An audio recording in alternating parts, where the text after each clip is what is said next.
Welcome back to Faith Uncovered, folks. Today we're diving deep into a really fascinating figure, Eusebius of Caesarea, the so-called father of church history. Oh, absolutely. I mean, who wasn't curious about a guy who possibly shaped the official story of early Christianity, right? Exactly. Eusebius lived around 260 to 339 AD, a period, totally brimming with turbulence and transformation for Christianity. Yeah, so he wasn't just scribbling notes. He was actually a bishop in Caesarea, a prolific writer, and got pretty chummy with Emperor Constantine. Right. And what's super interesting is his monumental work, Ecclesiastical History. Imagine 10 volumes covering everything from the apostles and persecution to heresies and miracles. It was essentially our first extended narrative of early Christianity. And while that sounds epic, it also raises questions like, were these accounts entirely factual or a bit too, crafted? Yeah, exactly. I mean, a lot of what he writes, for instance, the miracle stories and accounts of martyrdoms, seem almost too perfect, like they serve a very specific narrative. Speaking of narratives, his contributions were huge, though, listing the canonical New Testament books, preserving lost voices like Papias and Hegesippus, and even recording imperial edicts. It's like he was building a historical toolkit. It is. It really is. And think about it. Without Eusebius, we'd probably know far less about those early Christians. But then again, we have to ask, at what cost?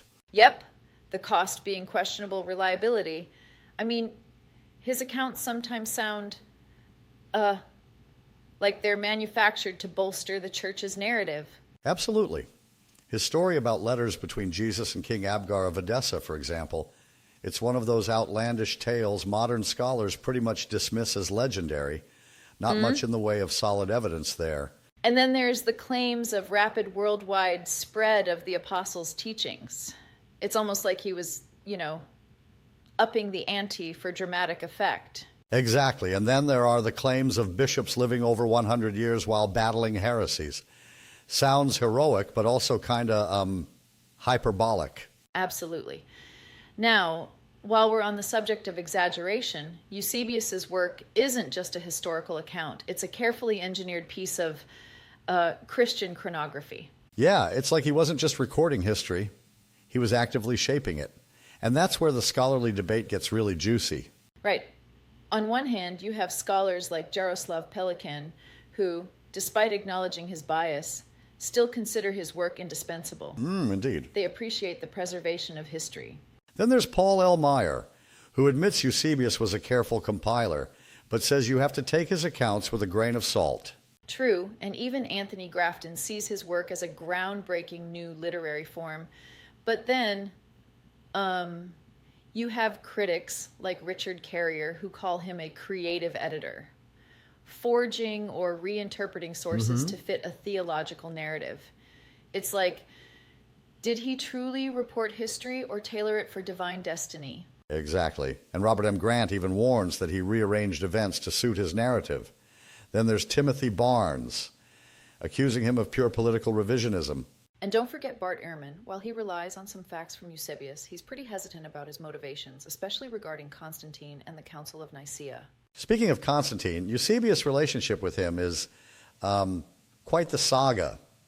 After Christianity was legalized in 313 AD, Eusebius turned into almost a spiritual PR manager for the emperor.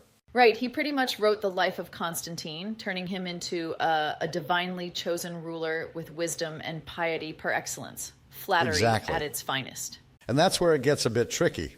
Was Eusebius in his heart dedicated to the truth, or was he more focused on edification and aligning history with the empire's interests?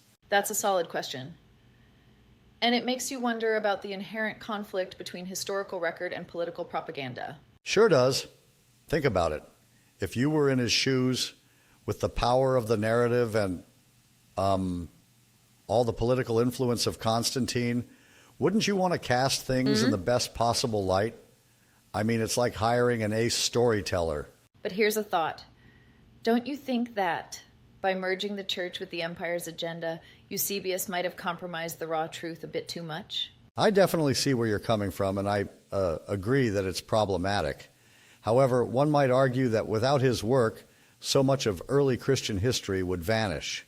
Yeah, It's exactly. a trade-off between loss of history and manipulated history. Right? And that's the controversial debate. How much do we value the preservation of, these records if they come bundled with myths and embellishments? It's like, have you ever ordered a meal where you know the recipe might be a superstar chef's twist?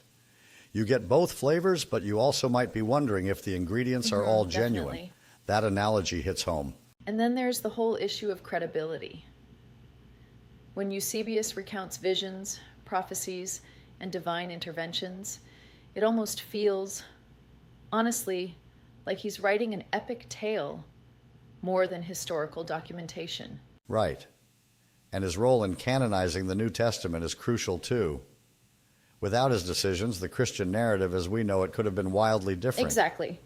But that also means his subjective choices have shaped Christian history for centuries. So do we then trust him as a historian, or do we approach his narratives with a healthy dose of skepticism? I'd say it's both, really. There's a sort of dual legacy here.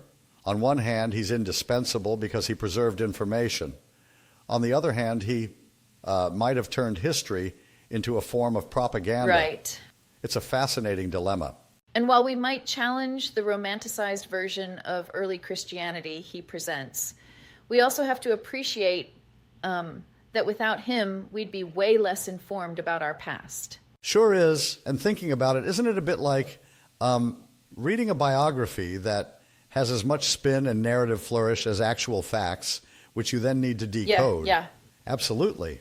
That tension between edification and objective truth is what makes his legacy so enduring, yet so controversial. Definitely. Every time someone quotes Eusebius, you have to ask, is this history or is it PR? It's a question that invites critical thought and a second look at our historical foundations. And that's what we love to explore. Digging beneath the surface to understand the people and politics behind these age-old narratives. Absolutely.